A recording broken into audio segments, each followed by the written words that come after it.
사람이 됩시다. 은혜 받읍시다. 다 잘 될 것입니다. 오늘은 부부주일입니다. 둘이 하나가 되라라는 의미로 5월 21일을 부부의 날로 제정을 했고, 그 이후 교회는 이제 세 번째 주일을 5월 세 번째 주일을 부부주일로 지키고 있습니다. 특별히 성경을 보면 가정의 가장 중요한 축은 부부가 가정의 축입니다. 동양적인 사고를 보면 부자가 중요하죠.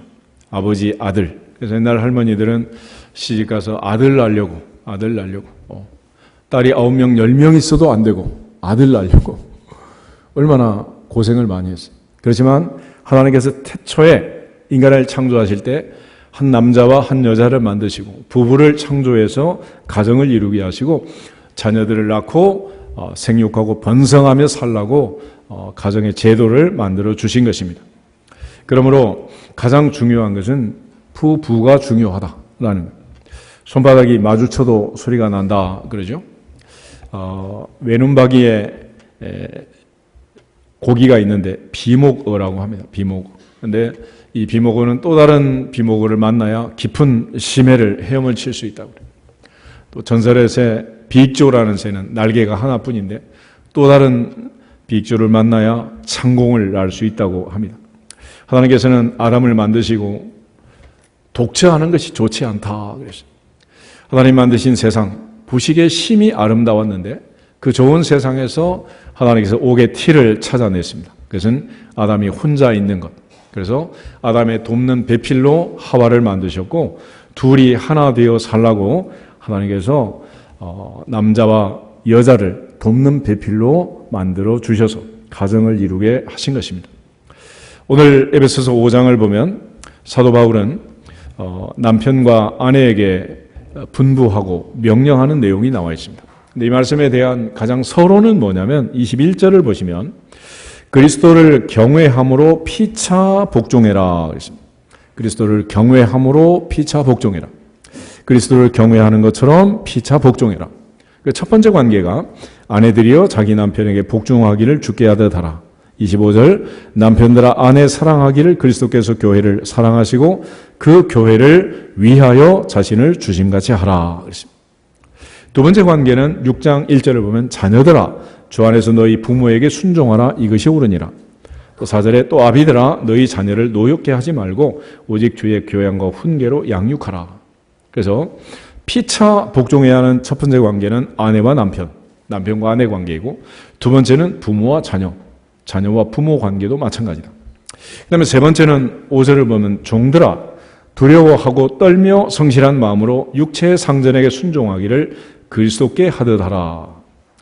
요즘은 이제 노예 제도나 종의 제도가 있는 건 아니지만 일상적으로 우리가 이제 삶을 영위해 나갈 때 회사도 다니고 조직에 들어가서 공무원으로 또는 근무도 하고 여러 가지 그런 제도를 가지고 있는데 우리가 그런 제도 속에서의 상하 관계가 있다는 거예요. 상하 관계에서도 피차 복종해라 라는 말을 합니다. 그리고 특별히 9절에도 상전들아 너희도 그들에게 이와 같이 하고 위협을 그치라. 이는 그들과 너희의 상전이 하늘에 계시고 그에게는 사람을 외모로 취하는 일이 없는 줄 너희가 알미라. 소위 말하면 요즘 식으로 하면 갑질하지 말아라. 그런 얘기를 지금 하고 있는 거예요. 그러니까 서로 피차 복종하면서 그리스도를 경외하는 주님을 사랑하고 주님의 사랑을 받은 자처럼 남편은 아내를 사랑하고 아내는 남편에게 순종하고 자녀는 부모에게 순종하고 부모는 자녀를 양육하고 또 종들은 성실한 마음으로 주인을 섬기고 주인들은 종들을 아끼고 사랑해라 라는 그런 명령을 주고 있습니다. 그런데 특별히 이제 22절에 아내들이여 자기 남편에게 복종하기를 주께 하듯 하라 그랬습니다. 이 말씀을 보면 부담스러운 분들이 있겠죠. 그죠? 그래가지고 이런 성경은 좀 없으면 좋겠다. 살짝 남모르게 찢어도 계속해서 나옵니다. 골로새서 나오고 고린도 전서에도 나오고 베드로 전서에 나오고 창세기부터 말라기까지 쫙 펼쳐져 있어요. 그런데 그렇게 복종해야 될 이유를 사도 바울이 설명할 때 23절에서 왜냐하면 남편이 아내의 머리됨이 그리스도께서 교회의 머리됨과 같음이니 그가 바로 몸의 구주시니라. 그래서 남편이 아내의 머리가 되고 아내는 남편의 몸이다. 그리스도께서 교회의 머리가 되고 교회는 그리스도의 몸이다. 다시 말하면 한 몸이라, 한 몸. 그러니까 우리가 한 몸을 생각해 보면 머리가 지시를 하는데 손발이 마음대로 움직이거나 움직이지 않는다면 이는 지체 장애 내지는 심각한 문제가 있는 거 아니겠어요? 그러니까 머리와 몸이 하나이기 때문에, 한 몸이기 때문에 몸은 반드시 머리의 지시를 따라서 순종하고 복종해야 한다. 그래야 건강한 몸을 유지할 수 있다라는 거예요. 그리고 그 머리가 지시하는 지시를 따라서 움직이라는 거예요. 그래서 아내들이요, 자기 남편에게 복종하기를 주께 하듯 하라. 자기 남편에게 복종해라 그러지 옆집 남편이 아니에요. 그러니까 내 머리가 지시하는 대로 움직여야지 옆 사람이 지시하는 대로 움직이면 아바타가 되는 거지, 아바타. 그래서 엄마가 지시하는 대로 움직이는 마마보이도 있잖아. 좋은 거예요, 나쁜 거예요? 그건 이상한 거지. 그러니까 하나님 앞에서 한 몸이 된, 한 몸의 상태에서 몸과 머리의 관계로 지금 설명을 하고 있습니다. 마찬가지로 교회가 그리스도에게 순종하고 섬기는 것처럼 아내는 남편을 섬기고 순종해야 한다. 반대로 남편들은 그리스도께서 교회를 사랑하시고 위에서 자신을 주심처럼 십자가에 죽기까지 복종하시고 아낌없이 주신 것처럼 남편은 인생 전체를 아내를 위해 살고 아내에게 줘야 한다라는 것을 강조하고 있는 거예요. 그런데 여기 있는 이 말씀을 주시면서 사도 바울이 강조하는 원리가 있습니다. 그게 뭐냐면 31절 말씀인데 31절, 32절 두 절을 보도록 하겠습니다. 그러므로 사람이 부모를 떠나 그의 아내와 합하여 그 둘이 한 육체가 될지니 이 비밀이 크도다. 나는 그리스도와 교회에 대하여 말하노라. 아멘. 그래서 바울은 그리스도와 교회의 관계를 통해서 또 남편과 아내의 관계를 설명하고 남편과 아내의 관계와 그리스도와 교회의 관계는 유사하다. 이거는 신비롭다라는 걸 강조합니다. 그래서 하나님이 인간을 창조한 가장 중요한 창조의 원리가 있는데 그 창조의 원리를 바울이 여기서 지금 강조하고 있는 것입니다. 다 같이 창세기 2장을 찾아보겠습니다. 창세기 2장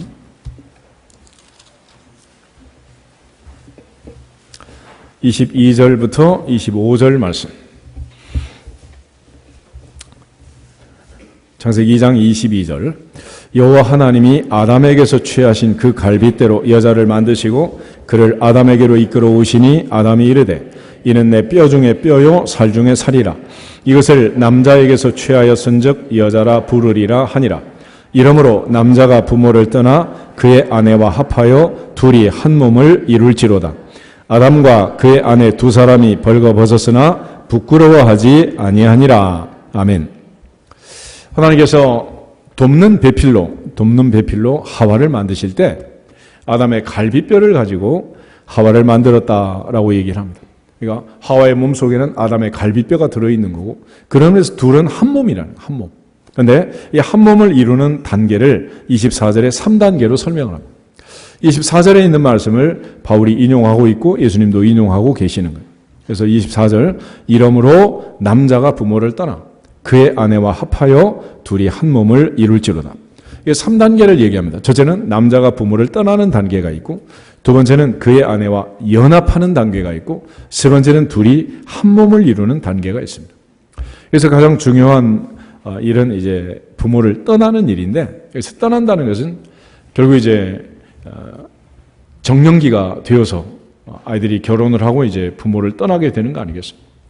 자녀들은 부모를 떠나기 위해서 공부를 하고 학교를 다니고 직장을 다니고 지금 준비를 하는 겁니다. 또 부모의 사명은 자녀를 떠나 보내는 것이 가장 중요한 사명이다. 떠나는 거예요. 하나님께서 아브라함에게도 너는 고향과 친척과 아버지의 집을 어떻게 해라? 떠나라 그랬죠. 떠나라. 동물의 세계도 보면 사자든 곰이든 맹수일수록 자녀들을 떠나 보낼 때 확실하게 떠나 보냅니까? 고부간에 갈등이 있습니까? 확실하게 떠나는 거예요. 확실하게 보내는 거지.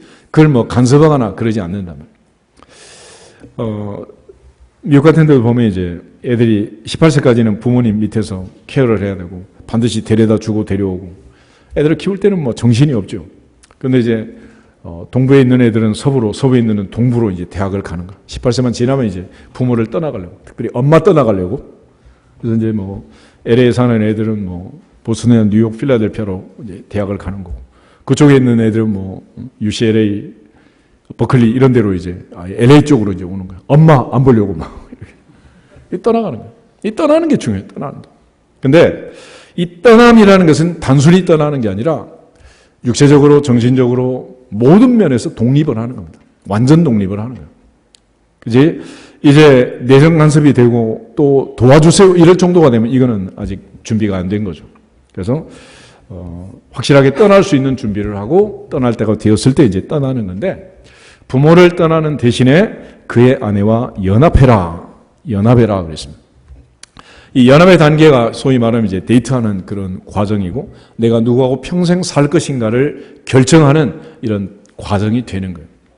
성경적으로 보면 한 번 결정하면 이건 평생 가야 되기 때문에 누구하고 살 것이냐 하는 것은 굉장히 중요한 일이고, 이 결정은 정말 잘 해야 되는 결정이다.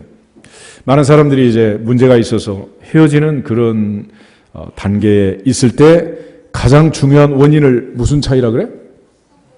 성격 차이. 왜 그 성격 차이를 그때 몰랐어? 여기서 지금 체킹을 하고 걸렀어야 되는데 걸러지지 않은 거예요. 예를 들어 지금 산천초목을 보면 이 좋은 계절에 이쁘지 않는 산이 있어요, 없어요? 관악산도, 북한산도, 월악산도, 설악산도 이쁘지 않는 산이 없어요. 백두대간이 다 이쁘단 말이에요. 그런데 부동산 업자들이 하는 말을 들어보면 산은 겨울에 사세요 그래. 무슨 얘기냐? 지금 봄에 이쁘지 않는 산이 어디 있냐 말이에요. 근데 겨울에 낙엽이 지고 산이 앙상한 나무들만 남으면 산세가 보이고 등고선이 보이고 높낮이가 보이고 바위가 있는지 없는지 그 산이 훤히 들여다 보이는 거예요. 그런데 지금처럼 녹음이 우거진 이 계절에는 그런 게 보여 안 보여? 안 보이는 거예요. 단점은 안 보이고 장점만, 좋은 것만 다 보이는 거지. 만약에 결혼을 50, 60, 70 돼가지고 인생을 다 경험하고 선택해라! 그러면 뭐 실수가 덜 하겠지만은 젊은 청춘의 봄날에 다 좋아 보이는 것만 보고 결정을 하니 이게 뭐 알 수가 있나 이게. 그렇지만 그럼에도 불구하고 둘이 연합하는 단계에 들어오면서 이제 걸러져야 된다는 거예요. 그런 의미에서 예수님께서는 하나님이 짝을 지어주는 거다라고 얘기하고 사람이 짝짓기를 하면 안 된다는 거예요. 하나님의 인도하심을 받아야 한다라고 강조하고, 이 연합의 단계는 정말로 중요하고 누구하고 살 것인가 하는 것은 평생 인생에 있어서 가장 중요한 결정이 될 것입니다. 그리고 나서 이제 마지막 한 몸을 이루는, 웨딩 마치를 하고 신혼여행을 하고 가정을 이루는 그 세 번째 단계로 이제 들어가게 되는 거예요. 이런 단계로 하나님께서 명령을 하셨는데, 이 창조의 원리를 가지고 바리새인들이 예수님을 시험합니다. 그때 예수님께서 이제 여기에 대해서 덧붙여주는 말씀들이 있는데, 마태복음 19장을 보겠습니다. 마태복음 19장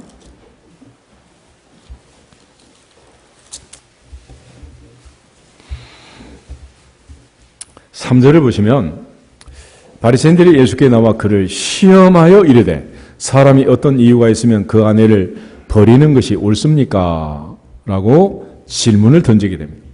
바리새인들이 질문을 던진 것은 답을 얻기 위한 것이 아니라 예수님을 테스트하는 테스트. 그때 예수님께서 첫 번째 하시는 말씀이 창조의 원리를 다시 강조하셨어요. 4절에서 6절을 같이 보겠습니다. 예수께서 대답하여 이르시되 사람을 지으시니가 본래 그들을 남자와 여자로 지으시고 말씀하시기를 그러므로 사람이 그 부모를 떠나서 아내에게 합하여 그 둘이 한 몸이 될지니라 하신 것을 읽지 못하였느냐. 그런즉 이제는 둘이 아니요 한 몸이니 그러므로 하나님이 짝지어 주신 것을 사람이 나누지 못할지니라. 아멘. 예수께서 여기서 이제 강조하신 것은 남자가 부모를 떠나 아내와 연합하여 둘이 한 몸이 되라 하는 그 말씀을 강조하면서 이제는 둘이 아니라 한 몸이다. 하나님이 짝을 지어 한 몸이 되게 했으니 사람은 나눌 수 없다라고 강조합니다. 그래서 죽음이 나눌 때까지 사람이 나누면 안 된다라는 뜻이고, 창세기 6장을 보면 하나님의 아들들이 사람의 딸들의 아름다움을 보고 자기들이 좋아하는 모든 자로 아내를 삼았다라는 기록이 있어요. 하나님이 짝짓기를 하지 않고 사람끼리 짝짓기를 했을 때 결과는 대홍수라는 엄청난 인류의 멸망으로 치달리는 그런 원인을 제공하게 된 거예요. 그러므로 예수님께서 강조하신 이 창조의 원리는 하나님 안에서 하나님이 짝지어 주신, 하나님이 이루게 하신, 돕는 배필로 주신 자기의 갈비뼈를 찾아서 둘이 한 몸이 되라 하신 거예요.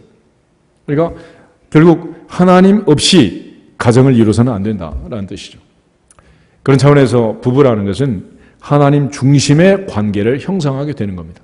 다시 말하면 내 아내, 내 남편이기 전에, 시어머니의 아들, 장모님의 딸이기 전에 하나님의 아들이고 하나님의 딸이라는, 하나님의 아들이고 하나님의 딸이다 라는 분명한 관계를 설정하고 그 다음에 둘이 가정을 이루어야 한다라는 거예요.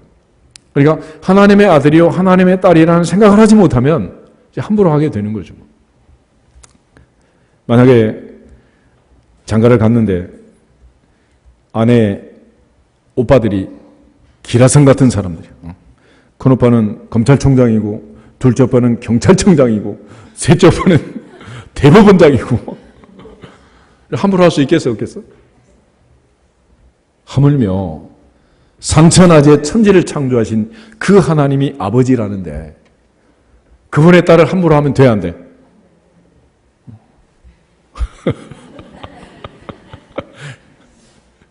말이 안 되는 거지.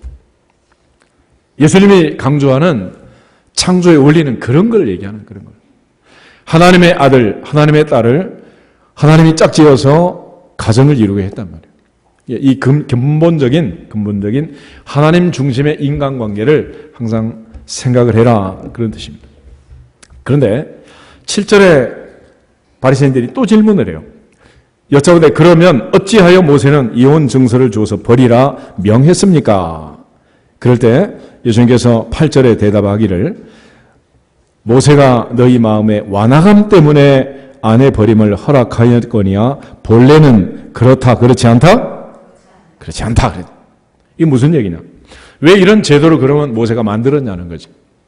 싱가포르에 가면 예를 들어 껌을 씹다가 버리면 벌금을 한 50만 원 좀 물립니다. 우리나라 요즘 교통법규 위반하면 점점 벌금을 많이 올렸지. 그 얘기는 어기고 벌금을 많이 내라 그 얘기요? 어기지 말라는 거예요?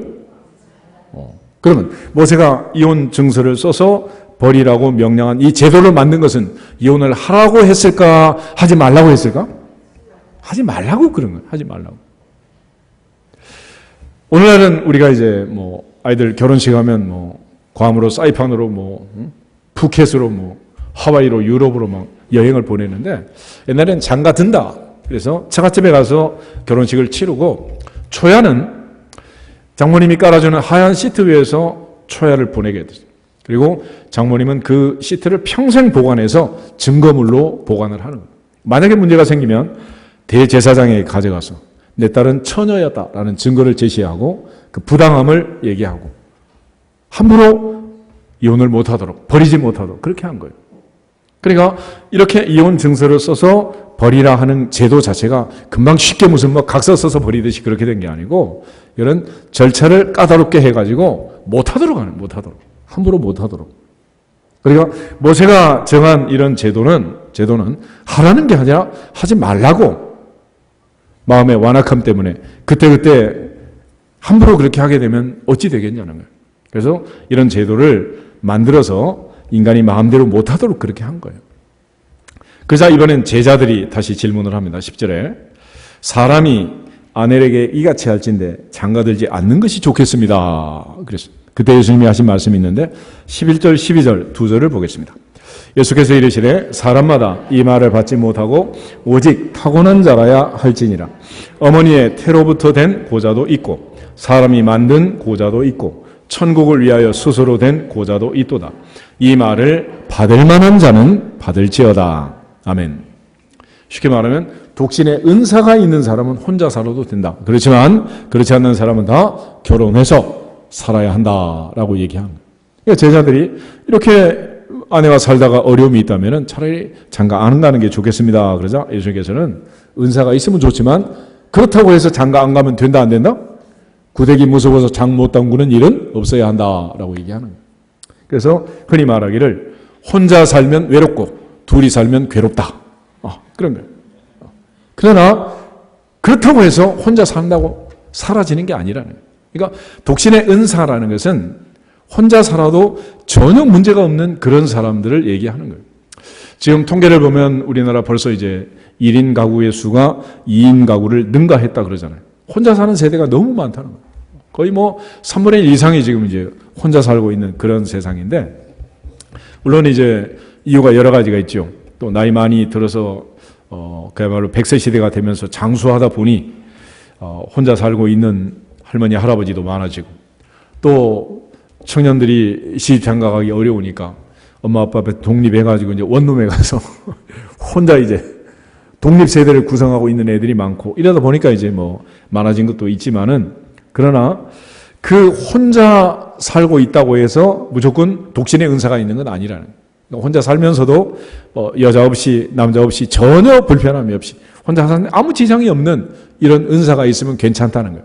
그러니까 하나는 어머니의 태로부터 된 고장, 그러니까 성적으로 전혀 문제가 없이 이제 태어난 그런 사람의 경우라든지, 아니면 사람이 만든 환관이나 내시나 뭐 이런 경우, 아니면 천국을 위하여 스스로 된 고장, 바울처럼 하나님의 복음을 위하여 주 예수께 받은 사명을 위하여 죽음을 불사하고 달려가는 이런 경우, 이런 경우는 이제 예외다라고 얘기를 하는 겁니다.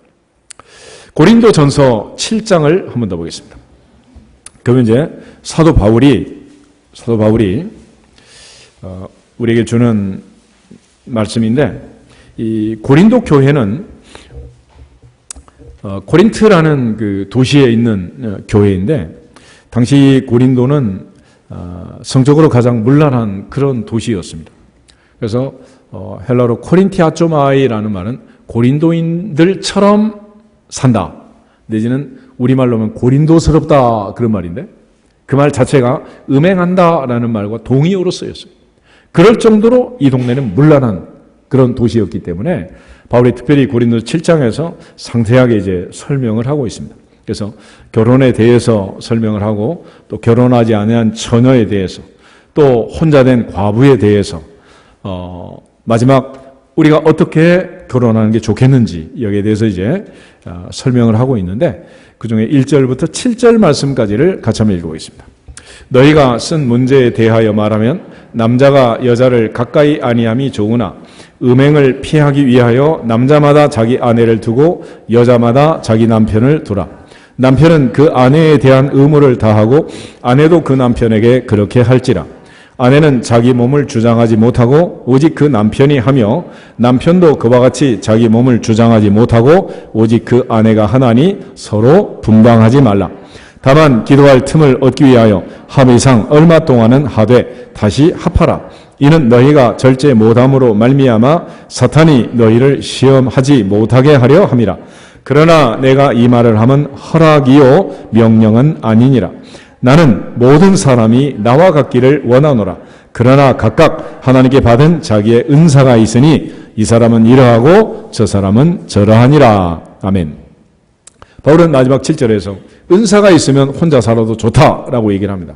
그러나 1절 2절에서 그런 은사가 없으면 음행을 피하기 위하여 남자는 아내를 두고 여자는 남편을 두고 결혼해라 라고 말합니다. 그런데 그 결혼했을 때와 결혼하기 전에 관계에서 가장 중요한 것은 5절에 분방이라는 말이 있습니다. 분방을 하느냐 합방을 하느냐, 이게 이제 가장 중요한 차이가 된다는 건데, 3절 보면 남편은 아내에 대한 의무가 있고 아내도 남편에 대한 의무가 있다 그랬습니다. 그런데 그 의무 중에 하나는 자기 몸을 주장하지 못한다라고 말합니다. 요즘은 뭐 성적 자기 결정권 이런 말을 해가지고 원하는 행위였느냐 원치 않는 행위였느냐 이걸 가지고 온 세상이 시끄러운데, 지금 주 안에서 그리스도 안에서 남편과 아내 사이에는 자기 몸을 자기가 주장하면 안 된다라고 얘기해요. 그러니까 남편의 몸은 아내의 몸이고 아내의 몸은 남편의 몸이다. 내 몸이 아니라는 거예요. 둘이 한 몸이기 때문에. 그래서 남편과 아내가 결혼하기 전과 후의 차이는 뭐냐? 분방하면 안 된다는 거예요. 분방하지 말아라. 다시 말하면 결혼 전에는 합방하면 안 되지만 결혼한 이후에는 뭐 하면 안 된다고? 분방하면 안 된다는 거예요. 분방. 그러니까 결혼 전에는 막 합방이 하고 싶잖아. 그지? 그렇지만 그러면 안 된다. 결혼한 다음에 또 막 분방이 하고 싶어가지고 방이 막는 집으로 가가지고 오늘 가서 다 정리하고 원룸으로 옮기세요. 이게 원리가. 그러니까 전, 후, before, after가 뭐가 차이가 있느냐? 결혼 전에는 합방하면 안 되지만 결혼 후에는 분방하면 안 된다. 근데 예외가 하나 있다. 뭐냐? 기도할 틈을 얻기 위해서. 그것도 합의상 잠깐 동안, 얼마 동안이지, 길어지면 그것도 또 사탄의 시험을 받을 수 있다라고 말합니다. 그러니까 아주 짧은 기간은 둘이 합의하에 그렇게 할 수 있지만, 그러나 그것도 길어지면 안 된다라고 말해요. 그래서 하나님께서 짝을 지어줬기 때문에 하나님 앞에 기도하는 그 외에는 부부 사이에는 그 누구도 개입하면 된다, 안 된다? 안 된다. 그래서 하나님께서 창조하신 남편과 아내 사이의 관계는 일부일처, 가장 정당한 관계이고 그 외에 그 누구도 거기에 개입하면 안 된다라고 말씀을 하시는. 베드로전서 3장을 한 번 더 보겠습니다. 베드로전서 3장.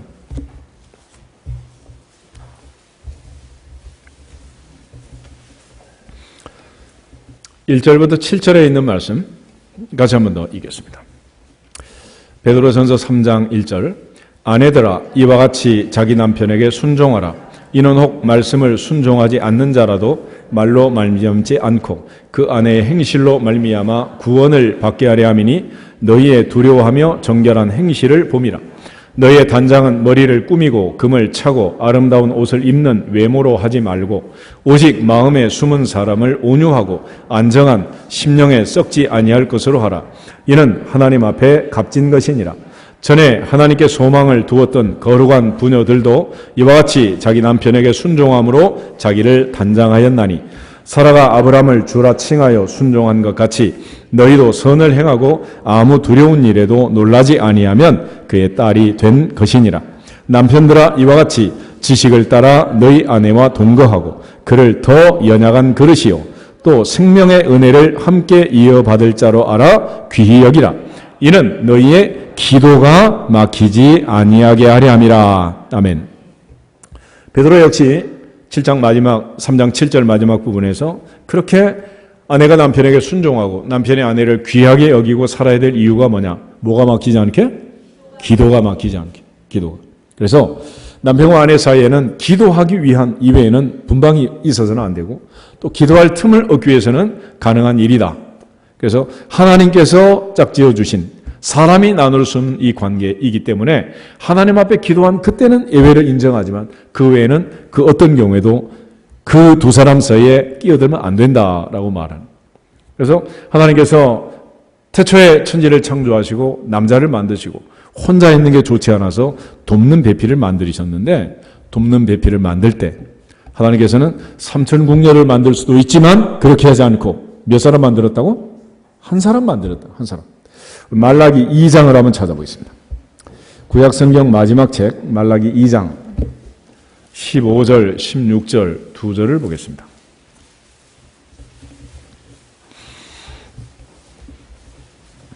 말라기 2장 15절.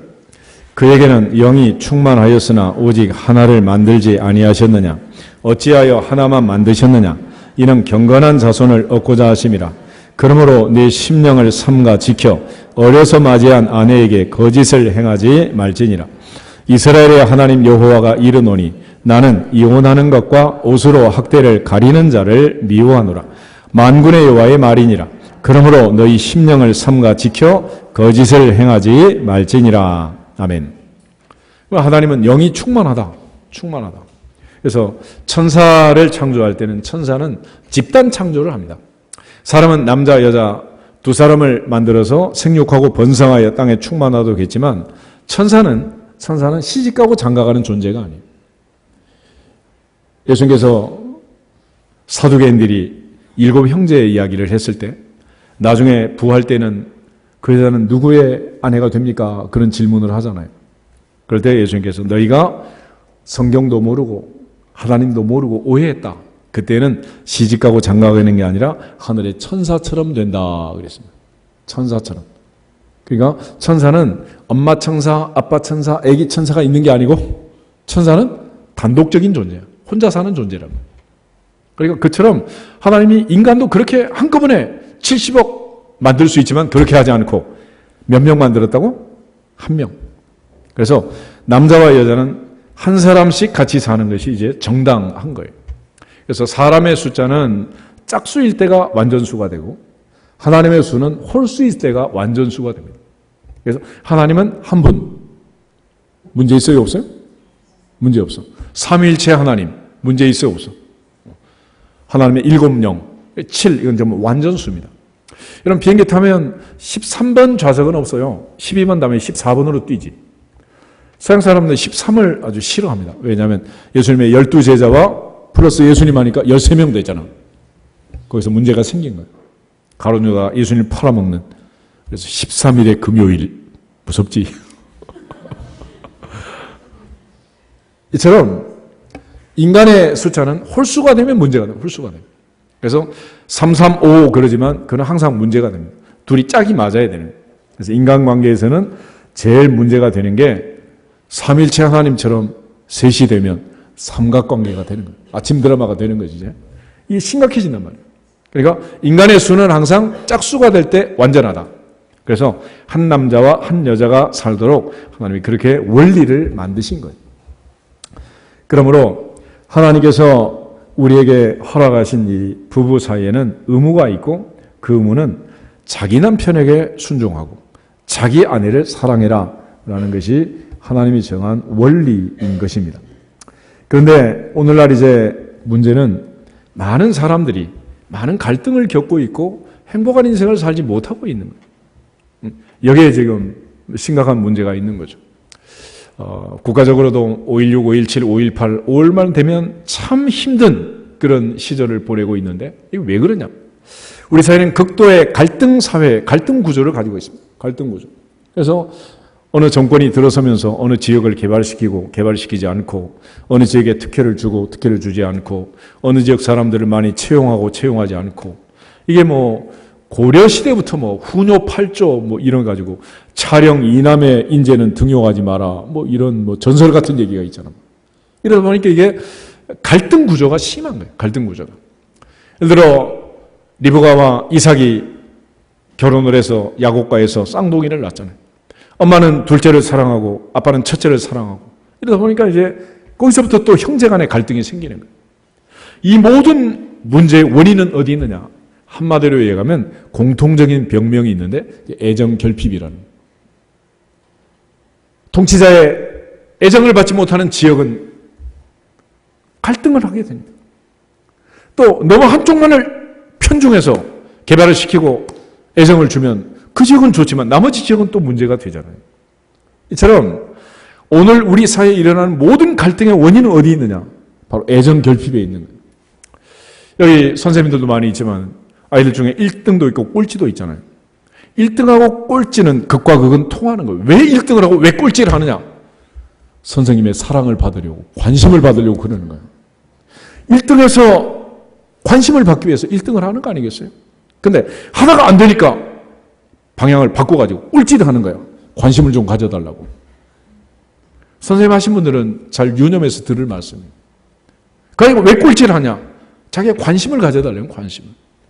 그러니까 결과적으로 지금 문제를 일으키고 데모를 일으키고 막 갈등 문제를 일으키고 이거 전부 다 따져보면 뭐 달라는 얘기요?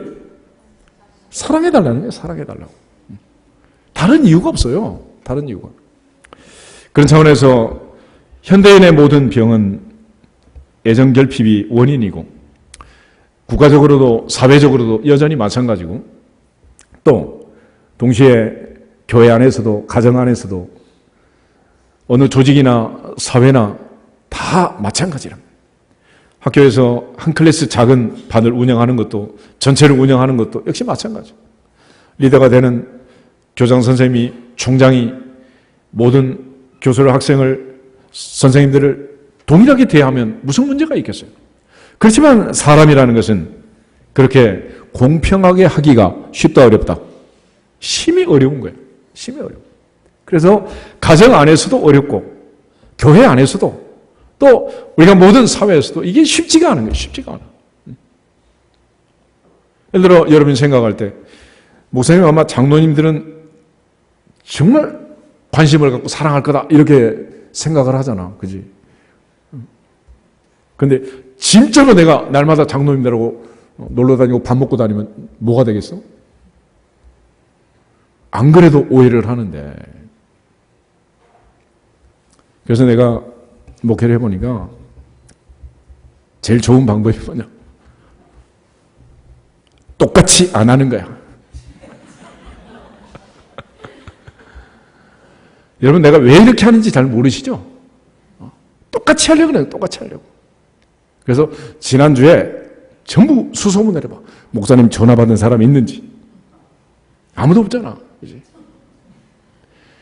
받은 사람이 있으면 그 사람은 너무 좋은 거야. 못 받은 사람은 어떻게 돼? 전부 다 열받았지. 그렇게 해서 성질이 나게 할 필요는 없잖아. 애들도 똑같아요. 엄마가 둘째한테 형한테 말하지 마. 그리고 용돈 주면 비밀이 있어 없어? 있어요 없어요? 그것이 화근이 되는 거 화근이. 그것이. 오늘 우리의 문제는 바로 여기에 있습니다. 그래서 이 갈등 구조를 해결하는 방법이 뭐냐? 예수님께서 오셔서 일으킨 혁명입니다. 예수님의 혁명, 그 혁명은 사랑의 혁명이라는. 근데 그 사랑은 인간적인 사랑이 아니라 하나님의 사랑, 에로스나 필로스가 아니라 아가페 사랑으로, 무조건적인 사랑으로 혁명을 일으키시는 거예요. 그래서 예수님은 한마디로 마지막 만찬석에서 내가 새 계명을 너희에게 주노니 너희가 서로 사랑하라. 내가 너희를 사랑하는 것 같이 너희도 서로 사랑하라. 예수님은 사랑하라고 얘기를 합니다. 만약에 국가를 통치하는 통치자가 전 국민을 똑같이 사랑하면 문제 있다 없다? 있어요 없어요? 무슨 문제가 있겠어? 아무 문제가 없는 거지. 또 어느 조직이든 단체든 리더가 모든 사람에게 공평하게 관심을 갖고 있으면 그 조직은 문제가 없는 거예요. 그런데 너도 모르게 나도 모르게 한쪽으로 자꾸 기울게 된다면 그러면서 문제가 생기는 거예요. 오늘 우리 사회의 이 갈등 구조를 해결하기 위해서 필요한 것은 하나님의 사랑이라는 것입니다. 인간의 사랑은 언제나 조건적입니다. 근데 그 조건도 인간은 머리가 좋아서 둘로 딱 나눠. 하나는 현재 조건이 있고 하나는 미래 조건이 있습니다. 현재 네가 이쁘니까, 현재 돈이 많으니까, 누집 딸이니까, 뭐 키가 크니까 이런 식으로 여러 가지 조건들을 붙여가지고 그래서 나는 너를 좋아한다. 그래. 아니면 현재는 지금 좀 모자라지만 장차 사법고시 패스할 거니까 공무원 시험 합격하고 뭐하고 이렇게 미래 조건을 또 붙이는 거야 이게. 그래서 because of 뭐 때문에 아니면 if 뭐 때문에 뭐라면 이렇게 해가지고 자꾸 조건을 붙여가지고 인간은 사랑을 하게 됩니다. 근데 문제란 뭐냐? 인간이 생각하는 조건은 변한다 변치 않는다. 변하지 않는 조건은 있다 없다? 다 변하는 거예요. 그래서 처음 관계를 맺을 때는 허니문 피리어드라는 게 있어요. 미롤 단계가 있습니다. 보통 그게 2년에서 한 3년 정도 간다는 거예요. 그러므로 어떤 정권이 있는지 한 3년이 지나면 그때부터는 뭐가 온다고? 레임덕이 온다는 거예요. 레임덕. 아무리 좋은 로미오와 줄리엣처럼 사랑하는 관계에도 처음에는 그야말로 뭐 당신 없이는 못 살아. 이런 미롤 관계가 형성이 되지만은 나중에는 미롤 관계가 환멸의 단계로 바뀌는 거예요. 그래서 영어로는 disillusionment period 그래서 환상이 깨지는 단계. 환멸의 단계. 다시 말하면 당신 때문에 못 살아. 그럴 때가 언젠데? 이제는 뭐 이게 당신 없이는 못 살아 그런 사람들이 이 당신 때문에 못 살겠다. 완전히 뒤집어지는 환상이 깨지는 이런 단계로 들어가게 된다는 거예요. 그게 인간의 사랑이다. 그런 사랑을 가지고는 애정결핍의 문제를 해결할 수 있다 없다? 있어요 없어요? 불가능한 일입니다. 그럼 안 되는 거예요. 그러므로 남편이 아내를 사랑하고 아내가 남편에게 순종하는 것도 불가한 일이고 성경이 말하는 이런 일들을 우리의 머리에서 나오는 우리의 인품이나 인격으로 품격으로 해결할 수 없단 말이에요. 그래서 예수님께서 이 땅에 오셔서 하나님의 사랑을 보여주신 거예요. 우리가 아직 연약할 때, 우리가 죄인이었을 때, 곧 원수였을 때 하나님의 세상을 이처럼 사랑하사 독생자를 주셨다. 자기 아들을 아끼지 않고 우리를 위하여 주신 그분이 아낄 게 뭐가 있겠냐는 거예요. 그런데 인간은 항상 조건을 따지고 그 조건적으로 움직인다는 거예요. 그렇지만 하나님의 사랑은 조건이 있다 없다? 조건이 없는 거예요. 무조건이다. 그래서 하나님의 사랑은 무조건이기 때문에 인간의 사랑과 전혀 다른 것이고, 또 우리는 손해보지 않으려고 애를 쓰지만 하나님은 항상 어떠한 경우에도 아낌없이 다 주시는 거예요. 예수님 말씀에도 주는 자가 받는 자보다 뭐가 있다? 복이 있다 그러잖아요. 그러므로 남편이 아내에게 주려고 하면 문제는 없는 거예요. 아내가 남편에게 다 주려고 하면 문제가 없지. 갑자기 밥상을 차리다가 아까운 생각이 드니까 김치 2개 빼가지고 아들한테 주니까 문제가 생기는 거예요. 왜 그럴까 우리는? 자꾸 자기 중심이 되는 거죠. 하나님의 사랑, 아가페의 사랑은 이처럼 무조건적인 사랑이지만 또 하나는 임마누엘, God with us. 내가 세상 끝날까지 너희와 어떻게 한다? 항상 함께 한다 그랬잖아요. 예수님이 이 땅에 오셨을 때 제자들과 함께 했고 세리, 창기, 나병 환자, 심지어 죄인들의 친구다 이런 말을 들을 정도로 주님은 그들과 함께 하셨습니다. 함께. 우리가 사랑이라는 건 함께 하는 거지 함께 하지 아니하면 사랑이라고 할 수 없는 거예요. 그래서 아이들이 성장하면서 자기 마음에 드는 배우자를 만나게 되면 결혼을 하잖아. 왜 결혼하는 거예요? 왜 결혼해요? 함께 있고 싶어서. 함께 있고 싶어서. 그래서 임마누엘, God with us 그 말은 사랑의 결정, 완성판을 얘기하는 거예요. 그래서 영원한 천국 새하늘을 갔을 땅은 하나님이 함께 하시는 곳이다. 하나님이 함께 하셔서 품에 안으시고 눈에 눈물을 닦아주시고 더 이상 이별이 없고 아픔이 없고 사망이 없고 곡하는 것도 애통하는 것도 없는 함께 하는 곳이라는 함께. 풍산개나 진돗개처럼 그 명견들이 있잖아요. 명견. 이 강아지들은 생후 3개월 어떤 사람이 자기와 함께하고 밥을 줬느냐에 따라서 얘는 평생 주인을 결정을 하는 거예요. 결정. 그래서 우리나라 그 진돗개 같은 이 명견들은 군에서 군견으로 쓸 수가 없대요. 세파트 이런 뭐 개들을 많이 쓰지. 왜냐하면 이 너무 충성스러워가지고 사병이 밥을 주다 제대를 하잖아. 그럼 걔는 누구만 그리워하겠어? 이 군견으로 불량이야. 안 돼. 너무 지조가 정몽주처럼 뛰어나도 이게 또 문제가 있는 거야, 이게. 그래서 아이들을 기를 때는 7살까지, 그러니까 태어나서 7살까지 어떤 할머니가 나를 키웠느냐, 이게 굉장히 중요한 거예요. 외할머니가 키웠느냐, 친할머니가 키웠느냐. 지금 가만히 생각해봐. 너 어느 할머니가 더 보고 싶은지.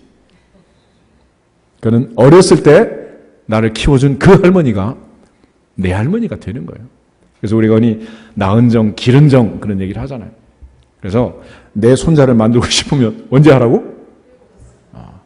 크면은 지가 김씨 가문으로 돌아오겠지. 그는 나중에 상속자로 돌아오는 거고.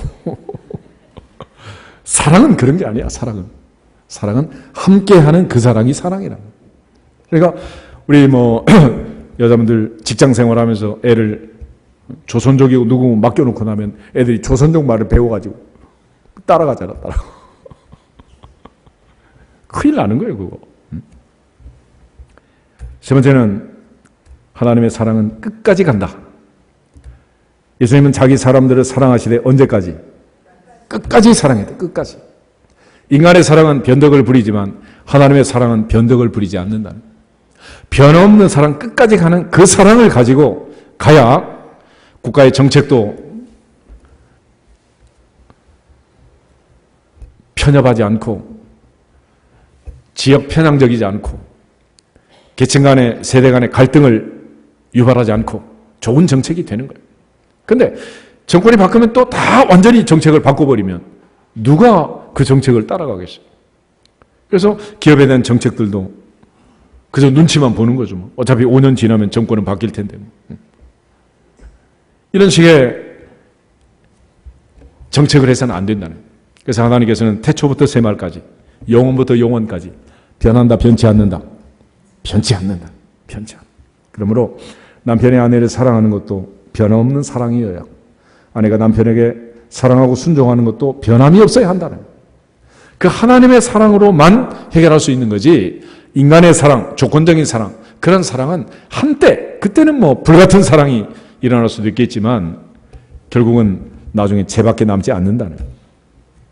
그런 차원에서 하나님은 사랑이라고 말하고, 그 하나님의 사랑으로 우리에게 인간을 만드시고 둘을 짝지어 살게 했기 때문에 결국 하나님의 사랑 안에서만 모든 가정이 회복이 될 수가 있는 것입니다. 오늘 부부주의를 맞이하면서 주님의 이 사랑을 다시 한번 생각하고, 주님이 나를 얼마나 사랑하셨는가, 내가 변덕을 부려도 버리지 않고, 내가 아파도 버리지 않고, 내가 잘 나가도 너무 힘들고 어려워도 한결같이 나를 사랑하신 그분은 하늘의 하나님이랍니다. 그 하나님의 사랑으로 남편을 사랑하고 아내를 사랑하고 부모를 사랑하고 자녀를 사랑하고 하나 될 수 있기를 주님의 이름으로 축복합니다. 그런 측면에서 성경은 우리 모두가 다 사랑하며 사는 그것만이 가장 마지막 주신 분복이다라고 얘기를 하는 거예요. 우리 전도서 9장 9절 한번 읽어보겠습니다. 구약 성경 전도서 9장 9절.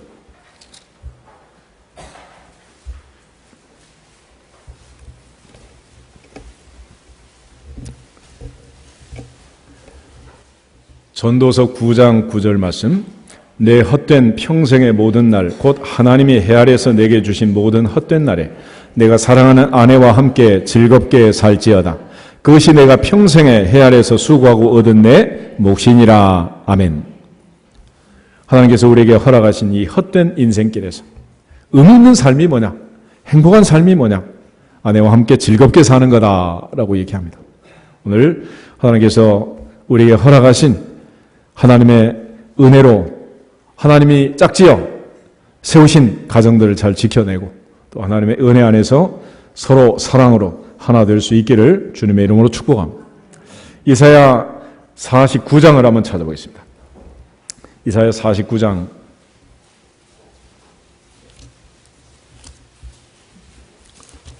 15절.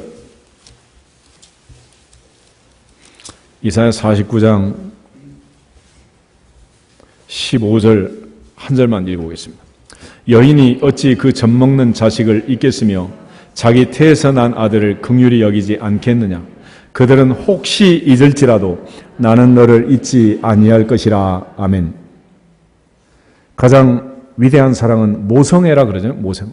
엄마의 사랑. 엄마의 사랑. 그런데 그 엄마의 사랑을 능가하는 사랑이 누구의 사랑? 하나님 사랑이에요. 하나님 사랑.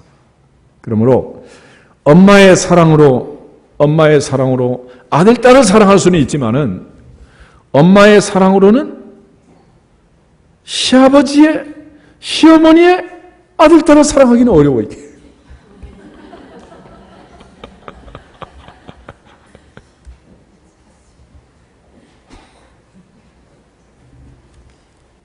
그래서 누구의 사랑? 하나님 사랑. 그 외에는 길이 없다는, 길이 없어. 그 하나님의 사랑만이 현재의 갈등 구조를 회복하고 나라를 세우고 교회를 세우고 가정을 세우고 우리 모두를 세울 수 있는 유일한 해답이라는 것을 선지자 이사야가 강조합니다. 그 사랑만이 끝까지 가는 거예요. 끝까지. 46장 한번 더 보겠습니다. 이사야 46장 3절 4절 2절 더 읽어보겠습니다. 야곱의 집이여 이스라엘 집에 남은 모든 자여 내게 들을지어다. 배에서 태어남으로부터 내게 안겼고 태에서 남으로부터 내게 업힌 너희여, 너희가 노년에 이르기까지 내가 그리하겠고 백발이 되기까지 내가 너희를 품을 것이라. 내가 지었은즉 내가 업을 것이요 내가 품고 구하여 내리라. 아멘. 특별히 4절 보면 너희가 노년에 이르기까지 내가 그리하겠고 백발이 되기까지 너희를 품을 것이라 그랬습니다. 다시 말하면 우리가 젊었을 때 생각하던 스펙이 다 사라지고 젊었을 때 생각하던 조건이 다 없어지고 이제는 힘이 없는 노년이 되고 백발이 되었어도 하나님은 변한다, 변치 않는다. 변치 않는다. 변치. 이것이 하나님의 사랑이고 이 사랑만이 오늘 우리의 문제를 해결하고 우리 모두에게 갈등을 없애고 서로 사랑하며 살도록 하는 힘과 원동력이 되는 줄로 믿습니다.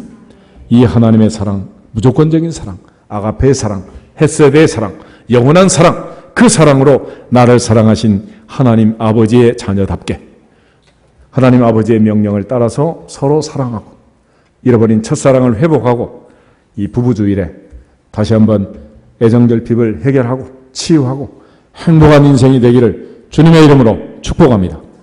다 같이 주 예수 그리스도의 이름으로 충만할지어다.